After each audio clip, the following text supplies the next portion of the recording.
Thank you for listening to Comics for Fun and Profit. This is Colin Drew, your sneak peek at next week, episode number 574. Guess what, Drew? For comics originally releasing, not originally, but currently, May 20th, 2020. Wow. Drew, we're back. We have a release day. We have a typical sneak peek. And we have the biggest FOC I've ever seen. Yeah, that's pretty amazing. Kind of ties into our feedback. Warren asks, did COVID-19 break comics? And no, I don't think so. I think we are seeing some return to semi-normalcy. So that's good. Quote unquote, yeah. Yeah. Chuck asks, what is the pettiest, silliest, most meaningless comic book hill you are willing to die on? Metaphorically speaking, of course. Oh, can I do yours, Kyle? Mm-hmm. The Boba Fett is overrated. He is so overrated. Just, honestly.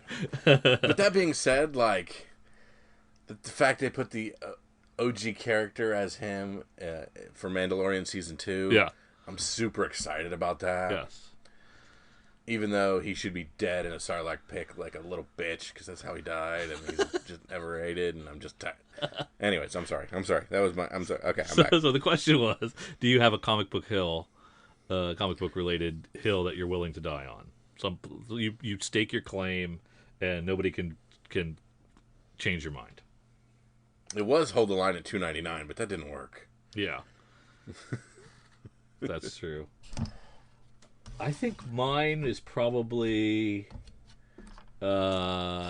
continuity doesn't matter. Oh wow! Yeah, I'm tired. I'm so tired of people telling me that the comic book that I just read and loved doesn't really count because maybe was an Elseworlds or was a Black Label or was this or was that. And it's not a real comic book with lasting ramifications. That drives me crazy. Because, if you recall, Killing Joke, not in continuity. Correct. Now it is.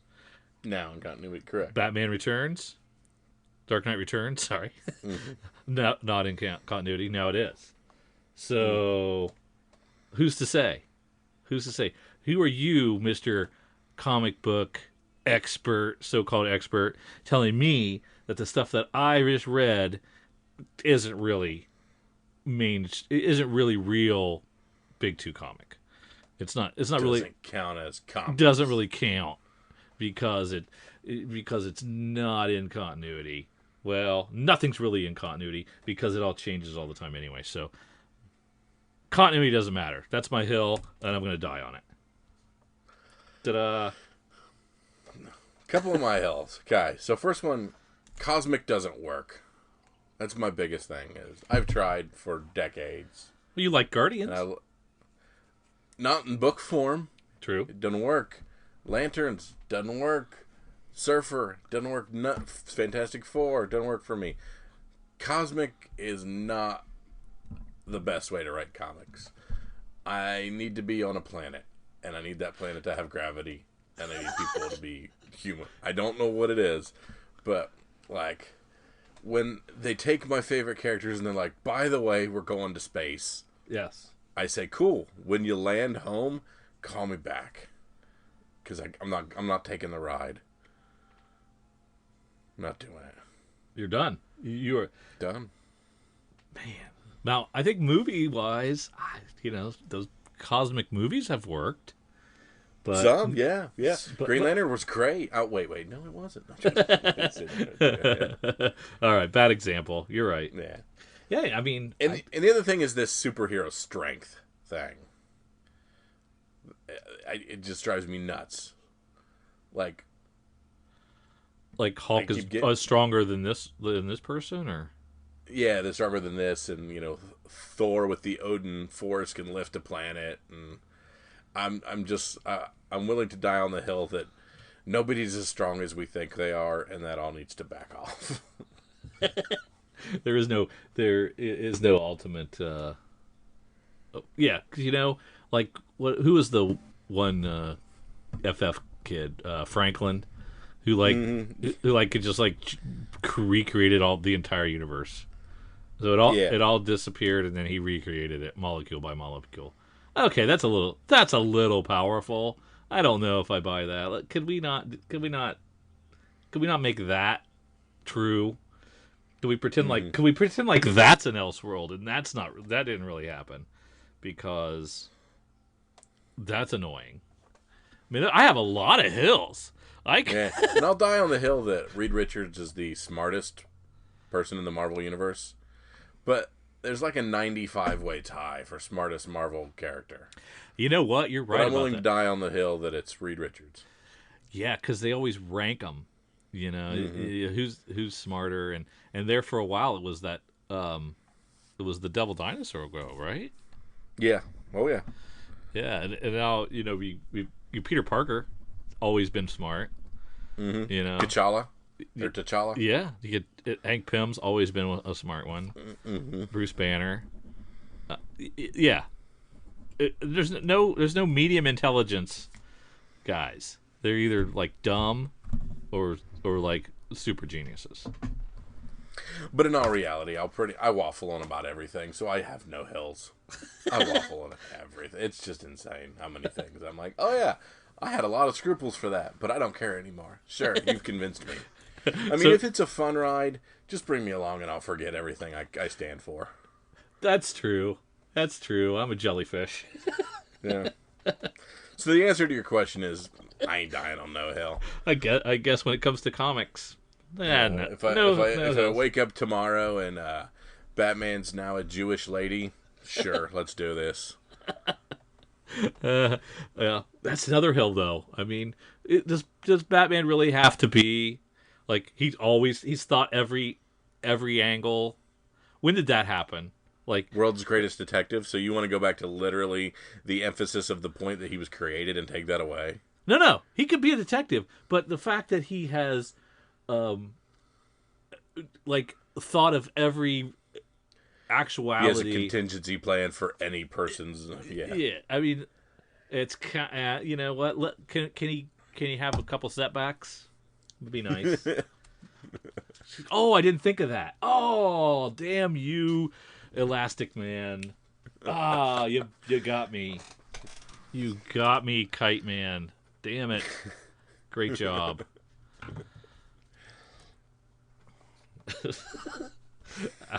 All right. Alan asks, with the comics industry sales numbers shrinking, it's obvious the markets need some new readers. Mm-hmm. What have you seen as the industry's most successful attempts to grow readership over the last 15 to 20 years? You can give me a top 5. And what should they do in the future, the near future, to stop this current slide? All right, so let's see. This down. Digital's obviously, yeah. There is a segment of the population that would never buy a floppy comic. Yep. The digital now grabbed, so you have to lean into that. So over the last, digital. But how, are we saying like Comixology, or are we talking digital like Comixology, Marvel Unlimited app? That sort of thing? Or are we just saying digital? We can easily fold that into one, or we can not. Or like Hoopla, or just like all the digital strides that have been made. So Hoopla, Comixology, and Amazon partnership, Marvel Unlimited app, DC Universe app, have all made inroads. What about Scholastic? When did Scholastic start selling comic books to kids? Well, they didn't sell them to me growing up. No, they didn't sell them to me either, but I don't know if that's 15 or 20 years or not. So probably not. No, you would have been right there about 20 years ago. Literally, COVID canceled my 20-year high school reunion. So, 20 years. Wow, what a bummer. So, that's one. I would say New 52. Did that bring in new readers or just lapsed readers? I think that was lapsed readers. Lapsed readers. And, of course, Cinematic Universe, Yeah, I think that's had positive effects on new people reading comics. Yeah, the broad success of mainstream, both cinema Yeah. and the Berlantiverse in TV. And Walking Dead. And Walking Dead, absolutely, yeah, that's a huge one. I don't. These are the type of readers that they that Walking Dead brought in were not only younger, they were female, they were housewives. I mean, it was a different type of audience that was reading the compendiums by the side of the pool. You know, so Walking Dead made some inroads. So what we need to happen is we need Saga to be a home run in another chosen medium.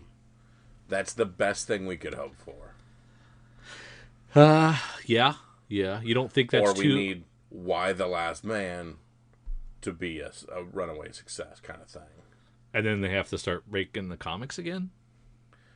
Yeah, because it'll pull people back into reading that, just like it pulled some people into reading trade paperbacks in Walking Dead, which would be like, hey, this medium isn't bad, maybe I'll just stay here. Yeah. You say yeah, but the way you said it says no. Well, I mean, Walking Dead was an ongoing. So there was product that's the coming other out. thing I was thinking, yeah, exactly. Yeah, it was product coming out every month. There was a lot of back catalog. There was plenty of product to go to. So yeah, we need something like that opens up the genre to new people. To people that wouldn't even think about doing anything with comics originally. Now, what about pricing? So, what could they do? Could they do something with pricing? Could they do could digital and print be different prices? Would that help or hurt? Like if digital was 49 cents an issue and print was whatever it is, would that? Well, of course, the subscription method with digital is probably the ultimate. Hey, if all I have to do is pay a yearly subscription and I get every new Batman as it comes out, there's no reason to not read the new one. Are you talking print subscriptions? Digital. So like an all-you-can-eat that covers every comic. So it covers new, yeah. So a comic. Right now we don't do anything for new. We do. Oh, you mean a day as soon as they come out? I see what you're saying. So you need a Comixology Unlimited that's big enough to cover everything. I think it's got limited in scope and what it covers. I don't think it has all the publishers. Yeah, I think you're going to have to have a day and date DC subscription or a day and date Marvel subscription. I don't think there will ever be an all encompassing. Amazon would be the one to do it. Amazon and Comixology would be the one to do it. They could license that, and since AT&T and Warner Brothers are not, no, AT&T owns Warner Brothers, right? So AT&T and Warner Brothers own DC, and then Disney owns Marvel. They could just say, you know what, I'm just going to license all this stuff and let Amazon do all the distribution. We don't want to deal with that anymore. They could do that. That's possible. And of course, everything we think of seems to cut out the comic book shop. Yeah, I mean, getting new readers into comic book shops. I don't have that. I don't have that magic bullet. Unless there's something new like Magic or Pokemon that they could leverage. Yeah, that's another thing. Similar to why GameStop picked up Think Geek is, the nerd and geek tchotchke market pulls people in. Same thing with comic book shops. They're going to sell your t-shirts, your statues, your pop figures, and that's going to pull non-comic book people in that while they're there might pick up a trade. Yeah. Kind of thing. So they're already doing that kind of thing. That makes a lot of sense. And now Anthony says that Sweet Tooth is coming to Netflix. Will Forte and James Brolin are attached to this adaptation of the Vertigo Jeff Lemire book. So that's kind of cool. That is awesome. I love Will Forte. Um, I don't think I ever read more than like the first trade of this. So this is something I need to revisit, and I don't know what I have of Sweet Tooth. I don't think I have the first appearance. Oh yeah. Yeah. So we'll have to see later if that makes our eBay hot sellers list. There you go. But so you mentioned earlier a little bit about the FOC. Tell us give us a caveat for this week's FOC. Okay, so this week's FOC, of course, Eric has been kindly enough to make it all come to us in one big thing. But please note that many items may be duplicates of previous FOC orders. All previous FOC orders are considered valid still, and only require updating if you would like to increase or decrease that order. Questions, reach out to them. So, when I added something 8 weeks ago, it's still added. But they're giving us a third bite at the apple, saying, hey, they're now coming soon. Any changes? So we've got several things rolled into this one. Yeah, it's going to be a challenge because I don't remember. I'll have to go back through my emails and see what I ordered when and how many of it. The first thing that pops to my mind, well, let's just get to it. Yeah. Of course, we've got a few things that Eric always curates as the things that people are talking about. He's pulled out 6 of them for us today. So we have Dark Knight's Death Metal #1. Of course, that's going to be a 6-issue series. We have the Art Germ Wonder Woman variant on that one, and that has our girl Punchline on it. That is awesome. That's wrong. Not the right one. That's wrong. That's a mistake in the email. Yeah. So we'll have to find out if that's Batman 92. Yeah, so I think just the title on that one wrong because he's got James Tynion writing it. So I should have read that before I started reading it, literally. But so I think he's got just the title wrong. I think he's Batman 92.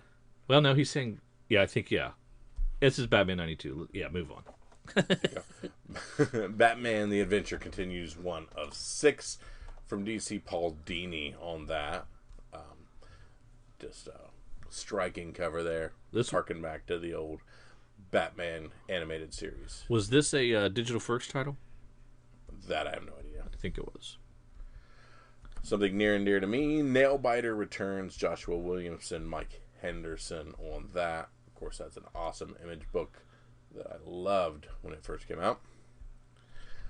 Daredevil 20, Chip Zdarsky continuing to write that. 2 of 2 Ascension starts. Let's see here. And then we have Red Nails from Ablaze Comics. And Arc World from Devil's Due Comics. So some back half stuff as well. So let's get into the FOC and see what else we can find. Are we starting where we always start? Yeah, we're starting in Dark Horse, but there's a few things before it as well. Oh yeah, there is, isn't there? Yeah. What is that Air War Stories graphic novel? It's only $5. Who makes this? Let me click on this one real quick. It's Alive Comics. Okay. It's $10. Paul Newman, Sam Glanzman. Each issue of Air War Stories focuses on aerial war battles, illustrated brilliantly by comic book legend Sam Glanzman. It is a $9.99 book, but it's a war comic. I was gonna say, it seems pretty nifty. It does seem pretty nifty. It's cool, and with the discount, you can do pretty well. And then we've got these light novels. These are manga, right? Light novels are kind of like manga. I think we can put them all in the same category. Now we can get to Dark Horse. Now we get into Dark Horse, and it looks like Dark Horse has mostly trades. Doesn't look like any floppy comics for them. So just a few things, a few hardcovers, volumes. The Art of Star Wars Rebels. It's really cool hardcover there. And down into, let's see what DC has. All right. So, we got the aforementioned Batman 92. Yes. So we have OG Batman 92. And then we have The Art Germ cover. the Art Germ cardstock cover Right. as well. And then we have a 1 in 25 Jimenez cardstock cover as well. That's $50. It's 50 that you can reach out to Cowabunga and pick that up for the $50 price point if you want to reach into that 1 in 25 for what's going to be a very sought after book. And so I know I have at least a couple of cardstock Art Germs on order. I got to, unless something glitched on my order. I'm sure I do. I want to go back on my emails and double check, but I'm pretty sure I do. Yeah.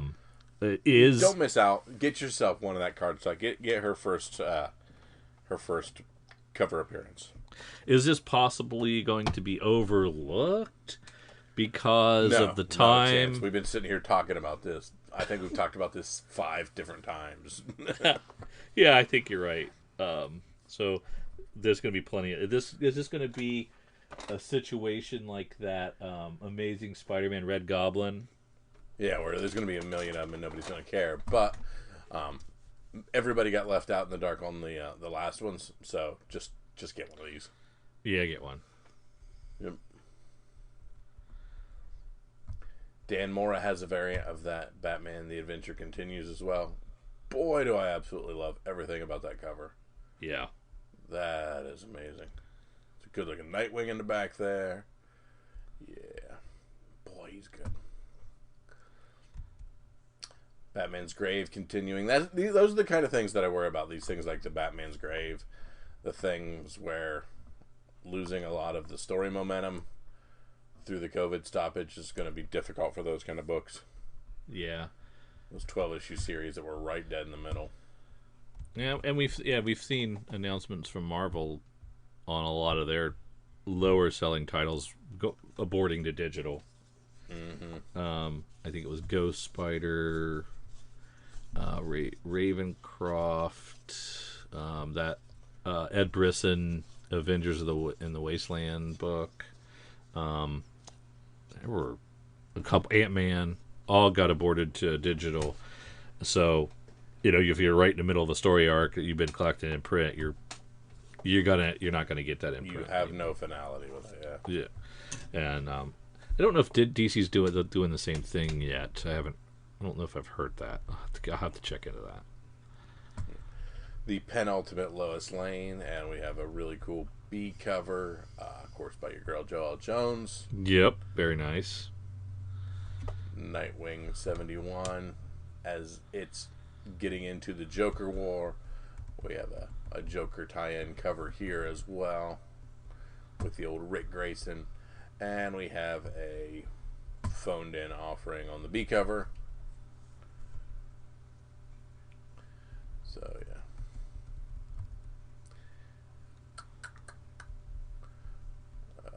Hardcover, Wonder Woman Dead. Oh, penultimate on Wonder Woman Dead Earth. Yeah, I forgot about that. How often is that book coming out? It was never a month to month. It was like every 2 or 3 months, wasn't it? I just think we lost track of it because of everything. Is that what it is? I think so. I really want to read this, but I think I'm just going to wait till the 4th one hits and read them all. Yeah, that's probably best. Black Label, all ages 17 and over. Yeah, it was good. The first issue, second issue was okay. So I don't know.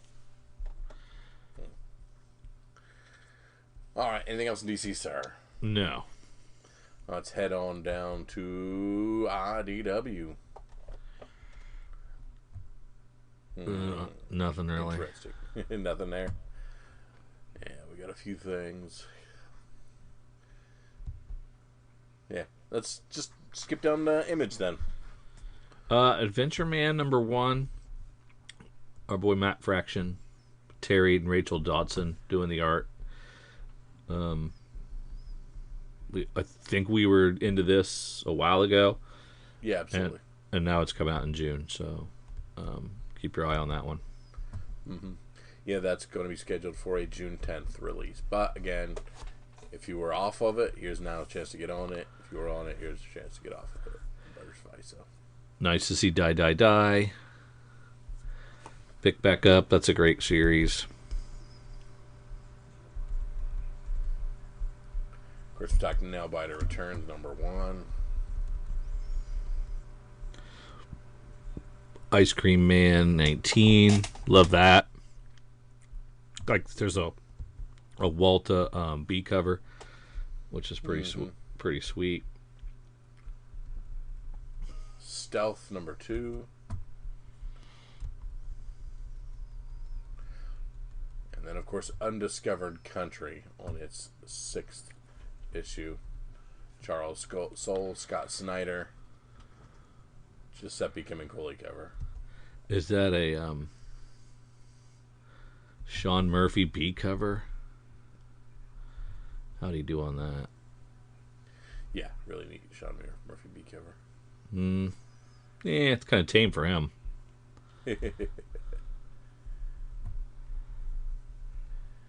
All right. Anything else for Image? No. Down and see what DC has. Of course, DC... Marvel. Marvel, like you were saying, was pulling a lot of things back and scaling down a lot of things. So they only have a small offering for the FOC here. Yeah, so they have Black Cat 11, Daredevil 20, Deadpool 5, Excalibur 10, Miles Morales 17, and New Mutants 10. And everything they're soliciting on this FOC is a June 10th release. Yeah.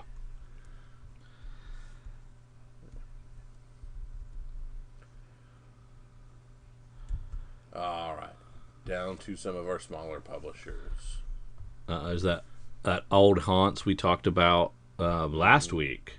We now have a June 10th release on that one, and there's a chance to add it for FOC.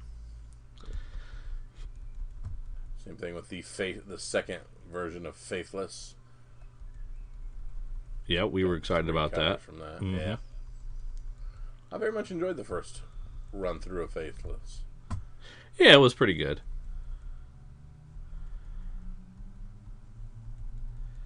It's funny.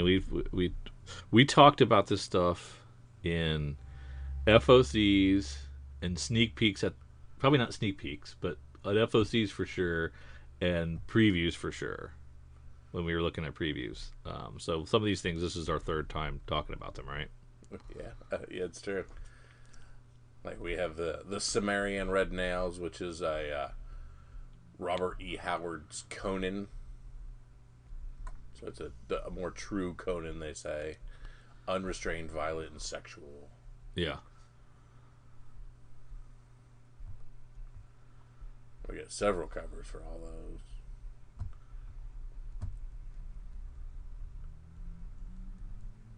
Arc World. Is that the one that yeah, that's the Devil's Due he picked. Mm-hmm.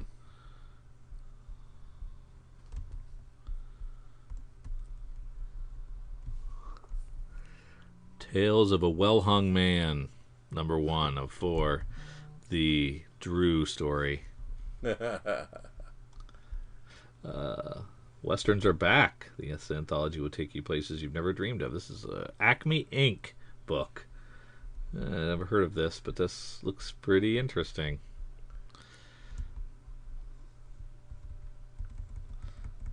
Kind of stuff that you can enjoy. So it's a 350 comic. We haven't seen a 350 comic in a long time. No, that's an odd point. Yeah. There used to be a whole subset of comics that were $3.50. Well, then they just kind of disappeared.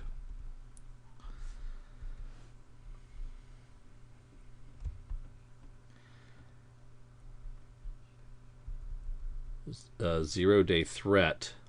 What was that other Zero book we were talking about? Wasn't there a Zero book? I thought it was Zero Day. But was it Year Zero? Year Zero. Okay, yeah. Yeah. And this is Zero Day Threat. And this is Tony Donnelly. And if you can stretch for the 10-copy incentive variant, it's a Piagera, which is nice. But it's $20.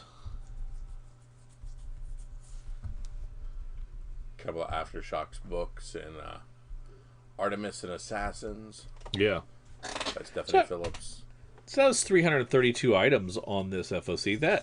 That's bigger than normal, but it's not like it's as not big colossal. as I. No, I thought it'd be bigger.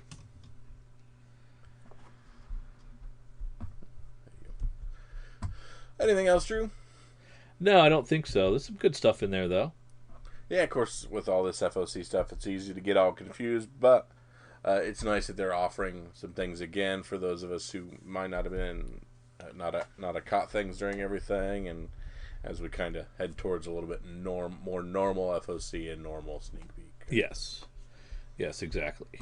Now let's head over to our good folks at CoverPrice.com, who have collated some of the hot sellers on eBay. People are still swapping comics via eBay, finding some good hot spec books. And topping the list is Youngblood #2, the pink logo. Deadline reported that Mark Guggenheim set by Studio 8 to script Prophet from character hatched by Deadpool creator Rob Liefeld. Liefeld hinted at this option many months ago, creating movement for Prophet's first appearance in this Youngblood #2 issue. It's really hard to see this one happening, but who knows? In the #1 spot, it's on the move again with 63 copies. Dang. Yeah, and if you got a CGC 98, they got that sold for $120. We've got the Mighty Avengers #13 from 2008. Rumors have surfaced that there is a Secret Warriors project underway at Marvel Studios as they search for a writer. While this is unconfirmed, the mere mention of the project sparked immediate interest in the first appearance of the Secret Warriors, Mighty Avengers #13 from way back in 2008. There's also a second print with only 5,300 initial orders that is going for around $40 on eBay. This is likely a short-term price spike, so be cautious about buying right now unless you can find copies at pre-spike levels. It sold 35 copies and had a high sale of $53. Let's see. On the third slot is Annihilation Conquest Wraith from 2007, a Marvel book. This is with Wraith #1. As we mentioned with Wraith #1, Donny Cates recently tweeted about Wraith having a direct connection to Null, lighting these key books on fire. Donny Cates really... I think I have this, because I was grabbing Annihilation books looking for something. Yeah. A bunch of them, and I'm pretty sure I ended up with this one from it. Donny Cates does a good job of heating his books up. Yeah. And getting people excited about them, which is good. This issue features the first appearance of a parasitic entities made of living darkness known as the Exelon, of which Wraith is infected by and provides him the enhanced speed, strength, agility, healing factor, yada yada yada. Sold 19 copies and had a high sale of $100 for a CGC 9.6. Wretches #1, a Scout comic from 2019. That Scout announced that this book is in development as a 1-hour sci-fi series by screenwriter Bianca Ursulo, with Andy Cohen of Grade A Entertainment and Scout Comics attached to executive produce. This one moved 20 copies and had a high sale of $25 for a raw. Nice. Star Wars #42 from 1980. Long before The Mandalorian Season 1 hit, fans were already asking when we would see Boba Fett in the series. Well, this week we got our answer as confirmed. Tamara Morrison will once again play Boba Fett in Season 2 of The Mandalorian. His first appearance in Star Wars #42 is already beginning to move. Though it may be hard to top the rare CGC 99 sale of $6,600, back in 2016. While on Star Wars, there have been additional Mandalorian 2 casting rumors for significant Star Wars character like Dr. Aphra. Even if a few of these rumors are true, the Star Wars books are about to go even crazier. Star Wars 42. They just added some. Oh, they just added Timothy Olyphant to Mandalorian for an unknown role. Man, he's awesome. Yeah, which really gives it more of a Western vibe. Yeah, it definitely does. This book, Star Wars 42, sold 30 copies. Had a high sale of $574.99 for a CGC 9.8. This is... And see it... Jesus. Yeah. And if Boba's going crazy, I've got that fairly difficult to find action figure variant. Yeah. I think I already throw that up. I think I already sold mine, but I want to take a look just in case. Yeah, the Boba action figure variant one. Throw that up and see what I can get for it. Yeah, it's good timing. Number 6, The New Gods, number 9. From 1972, New Gods director Ava DuVernay tweeted a response to a fan itching for an update. Ms. DuVernay responded, "Because you asked so nicely, working on the 4th draft of a scene featuring All Widow this week. All Widow's first appearance is in this issue, as well as the character Forager. Thanks to this little nugget of confirmation, the book sold 20 copies and had a high sale of $175 for a CGC 9.6. Just from that tweet. That's amazing.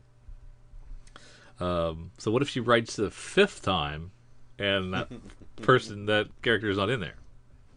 Let's see. Rank 7, we have Lazarus, the first issue.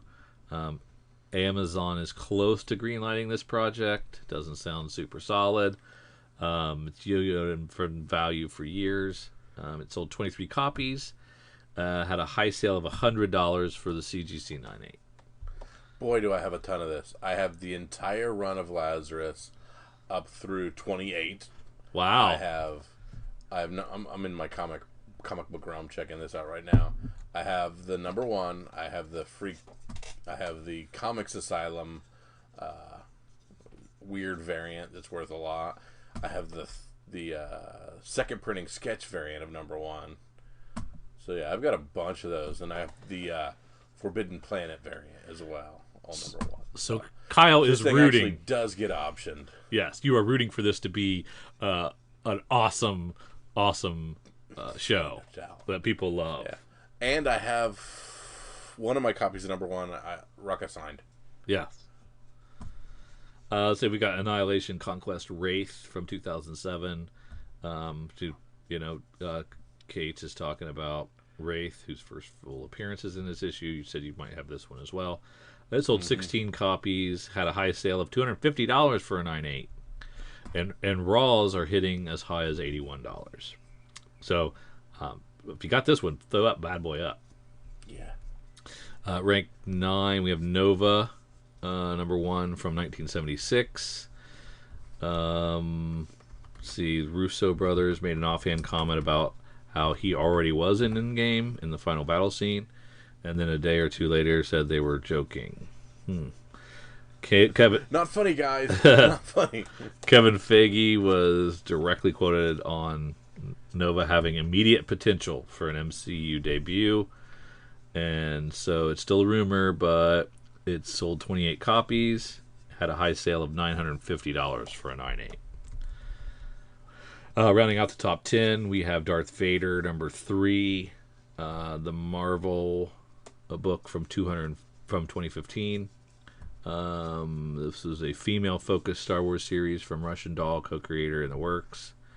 This will take place in a different part of the Star Wars timeline than other projects. Fans feel this must mean Dr. Aphra, whose first appearance is in Darth Vader number 3. Yeah, I have several copies of this one. However, more recent rumors now suggest she'll show up in Mandalorian Season 2. Anyway, it sold 33 copies and had a high sale of $289 for a CGC 9.8. Yeah, and there is a first, a second, there's a regular, a B cover, a second, a third, and a fourth cover.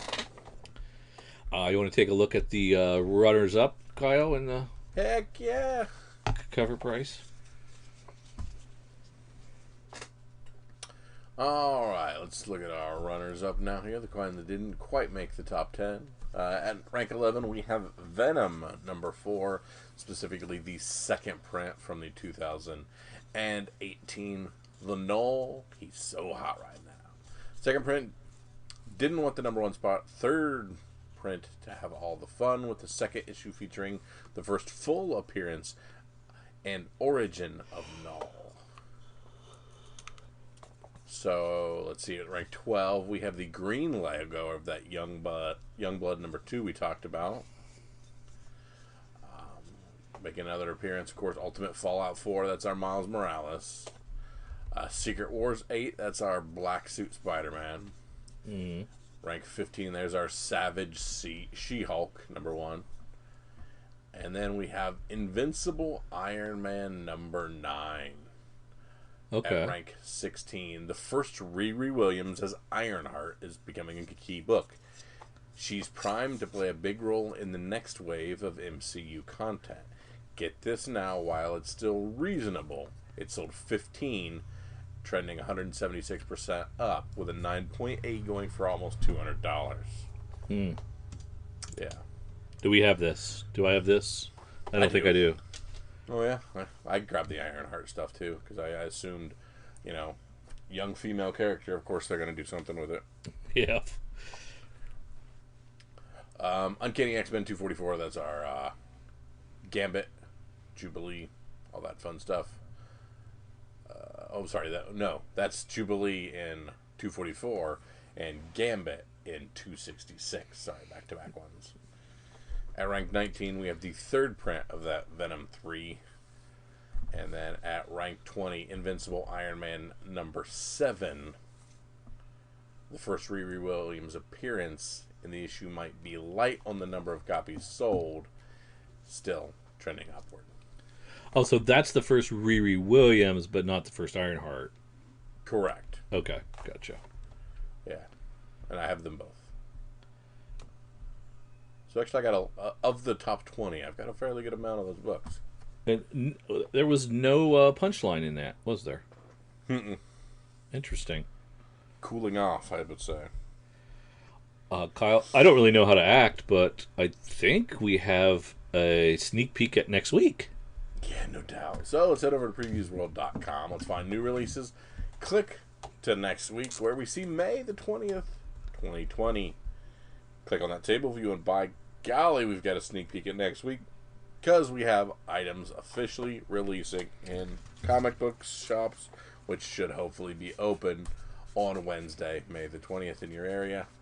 Check it out. So, Drew, let's start where we've been anticipating starting, in Image. Well, it's got to be Ludocrats, number 1, Kieran Gillen, with Tamra Bonvillain on art. It's Ludocrats, ludicrous aristocrats. God, like they do. Why wouldn't you want that? Yeah. It looks great. And, bonus, we got the end of the Deadly Class story arc, number 44. You had to wait a while, but you're finally getting issue 44, the end of that. That's a cliffhanger. Yes.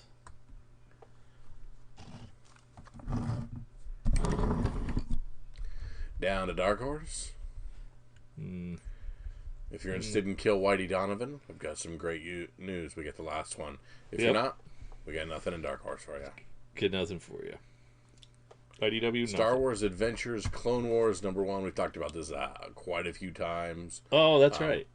It looks like they're just kind of rebranding some of the Clone Wars stuff with all the different characters into an IDW book. So I see Rex and Commander Cody and a few of our favorite clones on the front there, as I continue to try to talk Drew into watching Clone Wars Season 7. Hey, you know what? I started the movie. Oh, good, yeah. And I didn't like it. I watched 20 minutes. I did not like it. So I'm going to skip that. And I've got this chart that I'm supposed to follow. But Just I might hit those 20 episodes and then watch all of season, and then watch the last 4 of Season 7. So I'm going to try. I'm going to try to squeeze that in. To my busy schedule. Boy, was that Season 7 good. It was, huh? The whole thing. Yeah. Because I was told by my daughter that they have filler episodes. Everything has filler episodes, but the first 4 episodes of season 7 are great, B plus. Okay. The next 4 are fairly worthless. Okay. And then the last 4 are A plus Star Wars. Okay. That's cool. That's where we're at right now.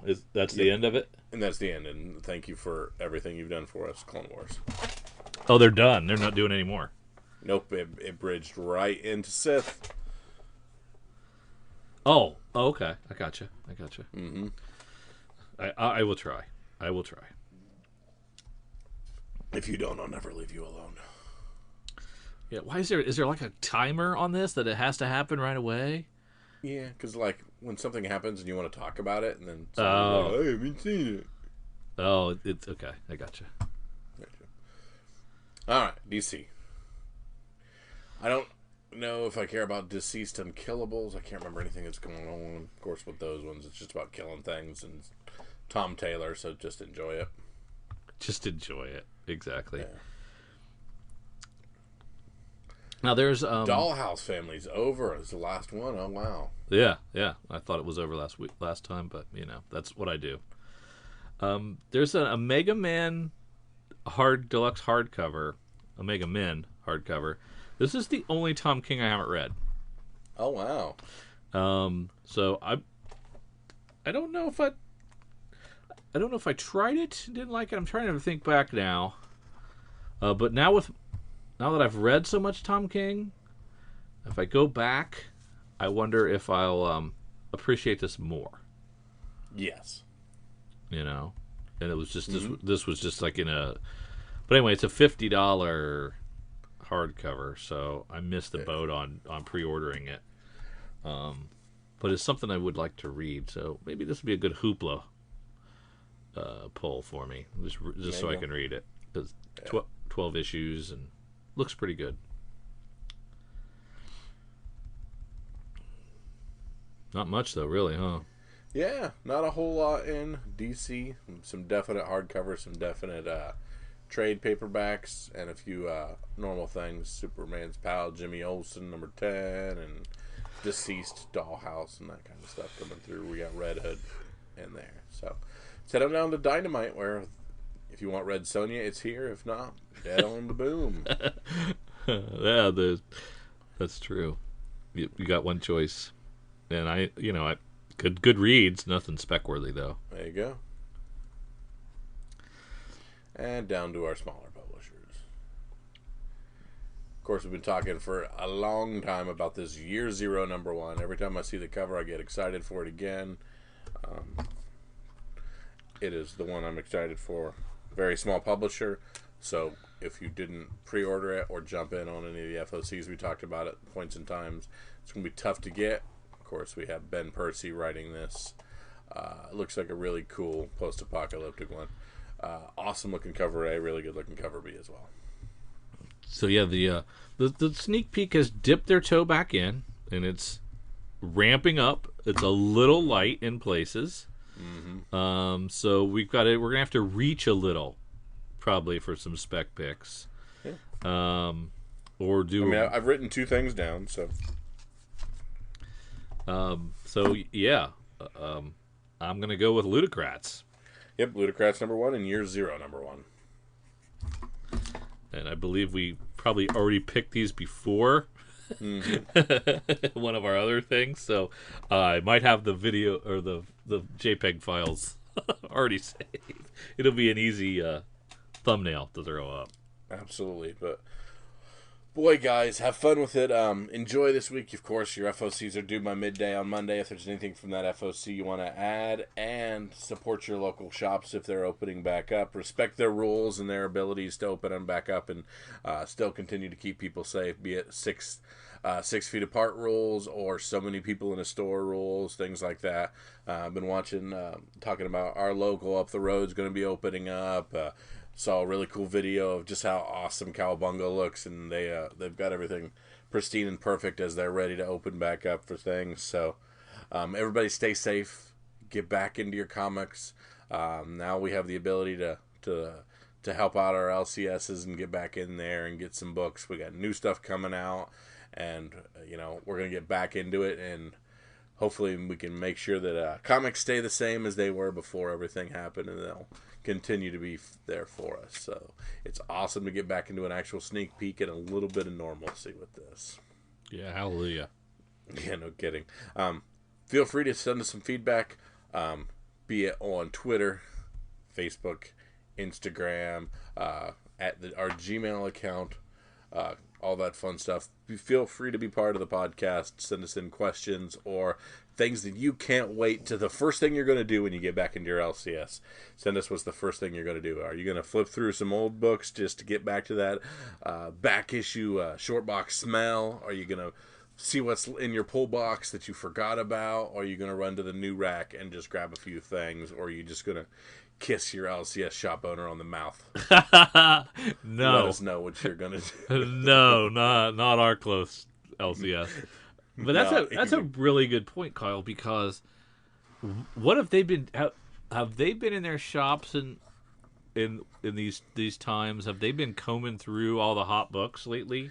Yeah, everybody I've talked to, they've spent their times. They're like, I always have these back projects, these short boxes, these long boxes I never get to. I'm going to spend the time getting to that, organizing things, putting things out. They've all been trying to do curbside things. They've all been trying to do online things. They've all been trying to tell their pull box people to call them if there's something they need that they have there, they'll get for them and get them out there on a curbside or a mail out thing. So for the most of the people that I know, they've got things just like set. Like the Kentucky Derby, the horses are just ready to run as soon as they can open that door up. So, they should be good-looking shops, and I can't wait to support them. So we thank you guys so much for listening. For Drew and for myself, see ya.